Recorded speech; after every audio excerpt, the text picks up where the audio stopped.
जय यीशु की। मैं हूँ प्रियंका डामोर और आप देख रहे हैं रेडियो वेटास एशिया की हिंदी सर्विस। कलीसिया समाचार में आप सभी का स्वागत है। कलीसिया समाचारों में प्रमुख हैं। पोप फ्रांसिस ने अजरबैजान और आर्मेनिया के बीच शांति के लिए प्रार्थना की। यूक्रेन में अधिकारियों ने रूस से पुनः प्राप्त पूर्वी यूक्रेन के क्षेत्र में खोजी गई सामूहिक कब्रों को खोदना शुरू किया। पूर्वोत्तर भारत के धर्माध्यक्षों ने ईश्वर की रचना की रक्षा करने का संकल्प लिया। नेपाल और भारत में बारिश और भूस्खलन से 48 की मौत। कर्नाटक विधान परिषद ने धर्मांतरण विरोधी विधेयक पारित किया। रेवरेंड फर्डिनेंड किटल फाउंडेशन ने कर्नाटक के राज्यपाल से धर्मांतरण विरोधी कानून पर हस्ताक्षर नहीं करने का आग्रह किया। कार्डिनल चार्ल्स बो ने कार्डिनल ग्रेसियस की सिल्वर जुबली पर उनकी सादगी और प्रतिभा की प्रशंसा की। प्रोटेस्टेंट बिशप पीसी सिंह को न्यायिक हिरासत में भेजा गया। झारखंड में मिशनरी ऑफ चैरिटी ब्रदर की दुर्घटना में मौत। कैथलिक समाज ने 20वें विवाह परिचय सम्मेलन का आयोजन किया। रेडियो वेरितास एशिया आपके लिए लेकर आए हैं आरवीए मोबाइल ऐप। आरवीए मोबाइल ऐप पर हमारे विभिन्न प्रकार के कार्यक्रमों का लाभ लें,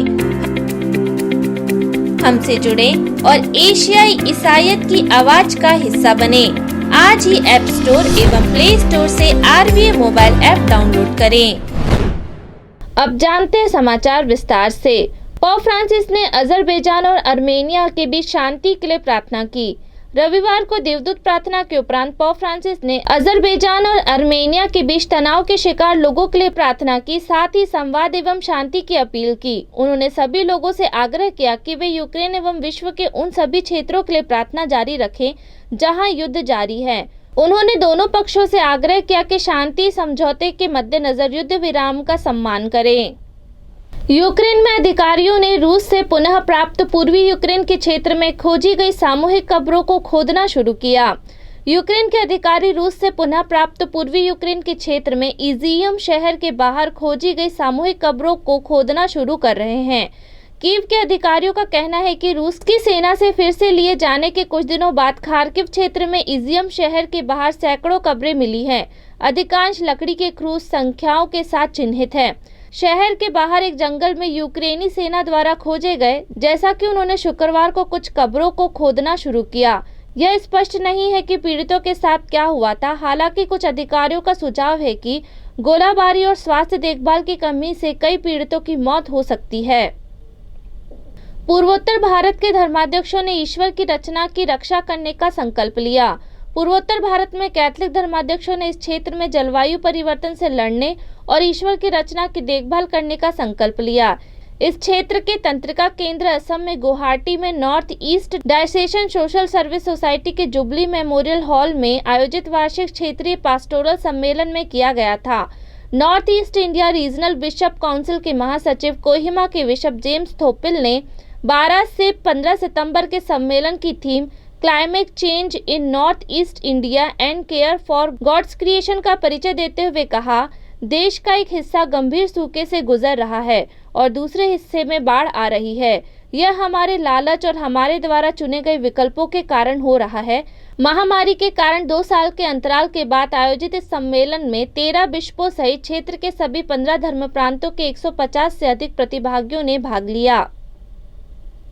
नेपाल और भारत में बारिश और भूस्खलन से 48 की मौत।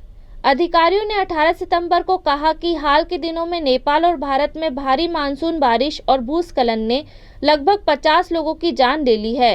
पुलिस अधिकारी नारायण डांगी ने बताया कि पश्चिम नेपाल में शुक्रवार को भूस्खलन में 100 से अधिक घर दबने से कम 22 लोगों की मौत हो गई। सेना के हेलीकॉप्टर द्वारा अस्पताल ले जाया गया। 3 लोगों सहित 11 लोग घायल हो गए। डांगी ने कहा, बचाव दल अब भी एक लापता व्यक्ति की तलाश कर रहे हैं। पुलिस और सेना द्वारा मलबे हटाने और भोजन, तंबू और कपड़े बांटने के साथ एक बड़ा राहत अभियान जारी है। कर्नाटक विधान परिषद ने धर्मांतरण विरोधी विधेयक पारित किया। कर्नाटक की विधानसभा द्वारा एक कड़े धर्मांतरण विरोधी विधेयक पारित किए जाने के बाद कर्नाटक में ईसाई शोक में डूब गए हैं, जो चर्च के मानवीय कार्यों को भी खतरे में डाल सकता है। विधान परिषद विधायिकी के ऊपरी सदन में धर्म की स्वतंत्रता के अधिकार का संरक्षण विधेयक का पारित होना इसे कानून के रूप में अधिनियम करने की अंतिम प्रक्रिया थी। विधेयक को पहले 2021 में विधानसभा में पेश किया गया था और बाद में परिषद में प्रतिनिधियों की अपर्याप्त संख्या के कारण अध्यादेश के रूप में प्रस्तुत किया गया था।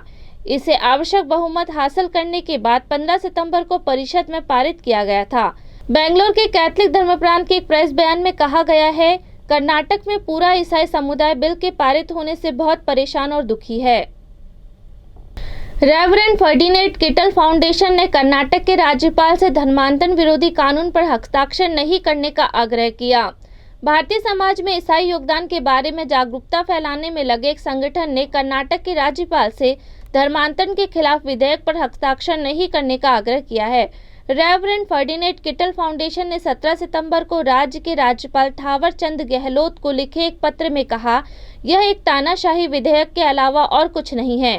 कर्नाटक विधान परिषद राज्यपाल विधानमंडल के ऊपरी सदन ने कर्नाटक संरक्षण पारित किया। वह बिल जो अब कानून बनने के लिए राज्यपाल के हस्ताक्षर का इंतजार कर रहा है, अलोकतांत्रिक और भारत की धर्मनिरपेक्षता की भावना के खिलाफ है। बेंगलोर स्थित संगठन दावा करता है और राज्यपाल से विधेयक के भारत पर हानिकारक प्रभाव जैसे बिंदुओं पर विचार करने का अनुरोध करता है।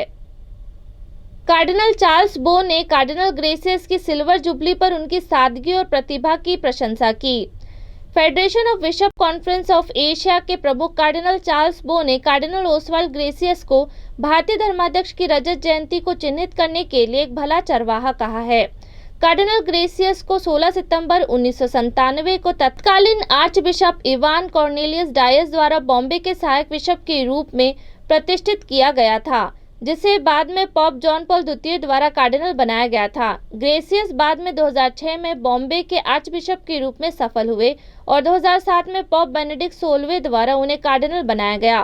कार्डिनल बो म्यांमार के यांगून के आर्च बिशप वर्तमान में federation of Asian bishop conference के अध्यक्ष हैं। एक पद पर ग्रेसियस 2011-2018 में आयोजित किया गया था। प्रोटेस्टेंट बिशप पीसी सिंह को न्यायिक हिरासत में भेजा गया। सीएनआई के मॉडरेटर बिशप पीसी सिंह जालसाजी और धोखाधड़ी और अन्य आरोप के साथ 16 सितंबर को जबलपुर में 14 दिन की न्यायिक हिरासत में रिमांड पर लिया गया था। धर्माध्यक्ष को 12 सितंबर को गिरफ्तार किया गया था और एक विशेष अदालत के समक्ष पेश किया गया था और उनके खिलाफ आरोपों की जांच कर रही आर्थिक अपराध शाखा की 4 दिन की हिरासत में भेज दिया गया था। धर्माध्यक्ष को महाराष्ट्र के नागपुर हवाई अड्डे से हिरासत में लिया गया था, जब वे जर्मनी में एक विदेशी दौरे से वापस आ रहे थे। झारखंड में मिशनरी ऑफ चैरिटी ब्रदर की दुर्घटना में मौत। झारखंड की राजधानी रांची के पास हरमू में एक वाहन के पेड़ से टकरा जाने से एक मिशनरी ऑफ चैरिटी ब्रदर की मौत हो गई और 5 अन्य गंभीर रूप से घायल हो गए। कलकत्ता की संत मदर टेरेसा द्वारा स्थापित कलीसिया के ब्रदर और एक नवीनीकरण कार्यक्रम के लिए हरमू गए थे। कार्यक्रम के बाद वे पिकनिक स्पॉट हुंडरू जलप्रपात घूमने गए। हादसा 15 सितंबर को हुआ जब वे 2 वाहनों से रांची लौट रहे थे।